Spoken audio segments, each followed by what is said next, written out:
കടമറ്റത്ത് കത്തനാരെപ്പറ്റി കേൾക്കാത്തവർ ചുരുക്കമായിരിക്കും അല്ലേ? കേരളത്തിന്റെ ഐതിഹ്യങ്ങളിലെ അത്ഭുത ശക്തികളുള്ള ഒരു പുരോഹിതൻ.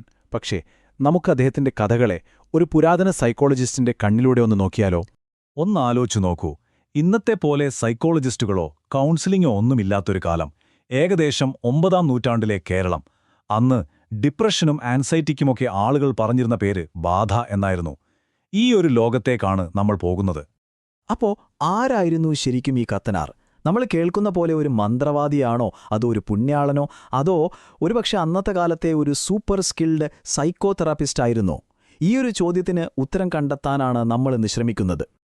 അപ്പോ ഈയൊരു വിശകലനത്തിൽ നമ്മൾ ആദ്യം നോക്കുന്നത് എന്താണെന്ന് വെച്ചാൽ, അന്നത്തെ ആളുകൾ മാനസിക പ്രശ്നങ്ങളെ എങ്ങനെയാ കണ്ടിരുന്നതെന്ന് നോക്കാം.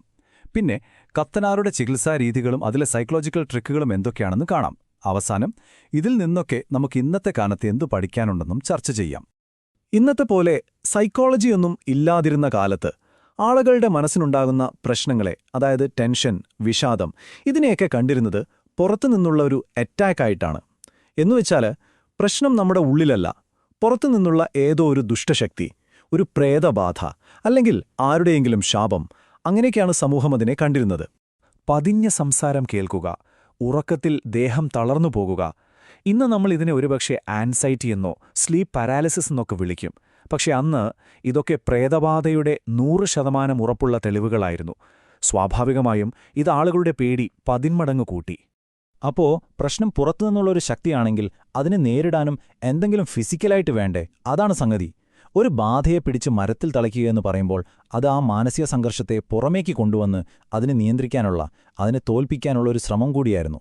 കേരളത്തിലെ പഴയകാല ചികിത്സാരീതികളെല്ലാം ഒരുതരം പബ്ലിക് പെർഫോമൻസ് ആയിരുന്നു. ഇന്നത്തെ പ്രൈവറ്റ് തെറാപ്പി സെഷനുകളിൽ നിന്ന് എത്രയോ വ്യത്യസ്തം. ഇന്നത്തെ തെറാപ്പി റൂമുകളുടെ കാര്യമൊന്ന് ഓർത്തു നോക്കൂ, എത്രമാത്രം പ്രൈവറ്റ് ആണല്ലേ. എന്നാൽ പണ്ട് കേരളത്തിൽ ഇത് നേരെ തിരിച്ചായിരുന്നു. ചികിത്സ എന്നത് ഒരു പബ്ലിക് ഇവന്റായിരുന്നു. ഇത് രോഗിക്ക് കൊടുക്കുന്നൊരു ധൈര്യമുണ്ട്, നീ ഒറ്റയ്ക്കല്ല, ഞങ്ങൾ കൂടെയുണ്ട് എന്ന് പറയുന്നൊരു ഉറപ്പ്. എല്ലാവരും ചേർന്ന് ആ വേദനയെ ഒഴുകിക്കളയുന്നൊരു തരം സോഷ്യൽ കഥാർസിസ് തന്നെയായിരുന്നു അത്.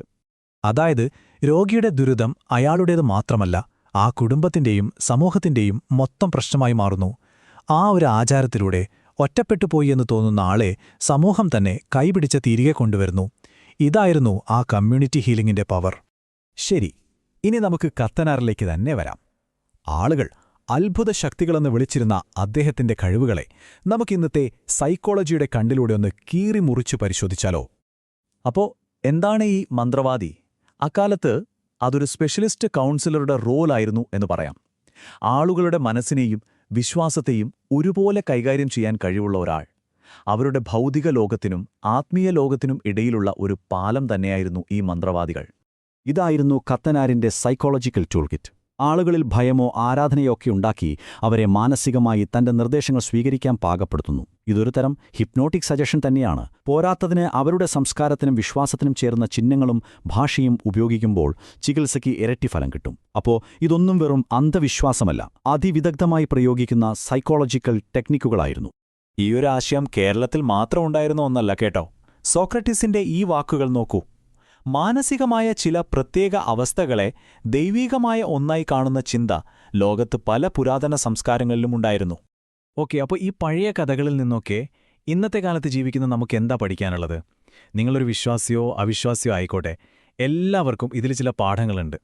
നിങ്ങളൊരു വിശ്വാസിയാണെങ്കിൽ ഈ കഥകൾ ഓർമ്മിപ്പിക്കുന്നത് നമ്മുടെ കൂട്ടായ്മയുടെയും ആചാരങ്ങളുടെയും ഒക്കെ ശക്തിയെക്കുറിച്ചാണ്. ഒരുമിച്ച് നിന്നാൽ ഏതു മാനസിക പ്രശ്നത്തെയും നേരിടാമെന്നൊരു സന്ദേശം. ഇനി നിങ്ങളൊരു സംശയാലോ ആണെങ്കിൽ ഇതിനെ മറ്റൊരു ആംഗിളിൽ കാണാം, അതായത് പ്ലാസിബോ ഇഫക്റ്റ്. ഒരാളുടെ വിശ്വാസത്തെ എത്രത്തോളം ശക്തമായി ഉപയോഗപ്പെടുത്തുന്നോ അത്രത്തോളം ഫലം കിട്ടും. സ്വന്തം മനസ്സിന് ശരീരത്തെ സുഖപ്പെടുത്താൻ കഴിയുമെന്നതിന്റെ ഒരു ക്ലാസിക് ഉദാഹരണമായി ഇതിനെ കാണാം. അപ്പോൾ അവസാനം ഒരൊറ്റ ചോദ്യം: ഒരു വിശ്വാസത്തിനൊരാളെ സുഖപ്പെടുത്താൻ കഴിയുമെങ്കിൽ ആ വിശ്വാസം സയന്റിഫിക്കലി ശരിയാണോ തെറ്റാണോ എന്നതിന് എന്തെങ്കിലും പ്രസക്തിയുണ്ടോ? ഇതൊന്ന് ആലോചിച്ചു നോക്കാവുന്നതാണ്.